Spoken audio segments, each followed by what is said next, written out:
ఈనాడు సంక్రమణం జరిగే సమయాన్ని గుర్తించి ఆ పాండిత్యం కలిగినటువంటి వారు ఆ సమయంలోనే తర్పణాలు వదలడం ఉంటుంది.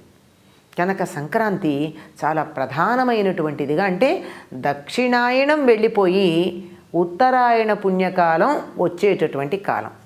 అందువల్లే ఇది పితృదేవతలకి చాలా ఇష్టమైనది అని చెప్తూ ఉంటారు.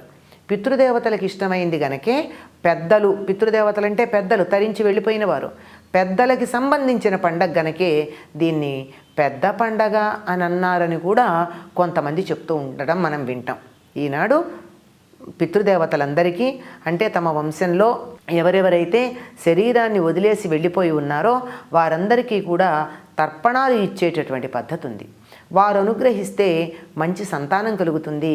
ఆ కలిగినటువంటి సంతానం సద్బుద్ధి కలిగి తల్లిదండ్రుల్ని చక్కగా చూసేటటువంటి వారుగా ఉంటారు. మరి ఈనాడు ఈ తర్పణాలు ఇచ్చేటటువంటి సంక్రమణ సమయంలో పితృదేవతలకి తర్పణాలు ఎందుకు ఇవ్వాలి అంటే దక్షిణాయనం వెళ్ళిపోతుంది.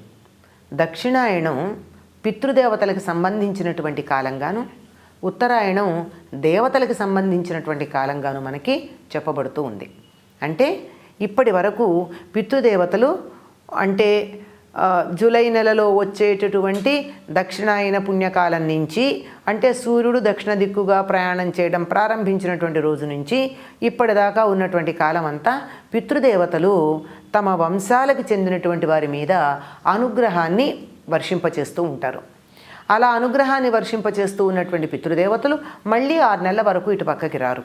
కనుక ఈ సమయంలో వెళ్ళిపోతూ ఉన్నారు గనక వారికి వీడ్కోలు చెబుతూ మమ్మల్ని మర్చిపోవద్దని, మా మీద మీ దయ కరుణ ప్రసరింపచేస్తూనే ఉండమని ప్రార్థించటానికి వారికి తర్పణాలు ఇస్తాం. తర్పణము అంటే తృప్తి కలిగించేది అని అర్థం.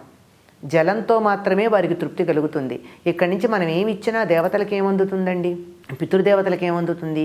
వాళ్ళ పేరుతో ఏదన్నా చేస్తే అక్కడ చేసి పెట్టుకుని మనం తినడంగానే కనపడుతుంది, కానీ వాళ్ళ దాకా వెళ్ళేది ఏముంటుంది అంటే నీటి ద్వారా ఇచ్చింది ఏదైతే ఉందో ఆ మాధ్యమం ద్వారా ఇచ్చినటువంటిది భావంగా వారి దగ్గరికి చేరుకుంటుంది. కనుక పితృదేవతలకి తర్పణాలు ఇవ్వాలి అని చెప్తారు.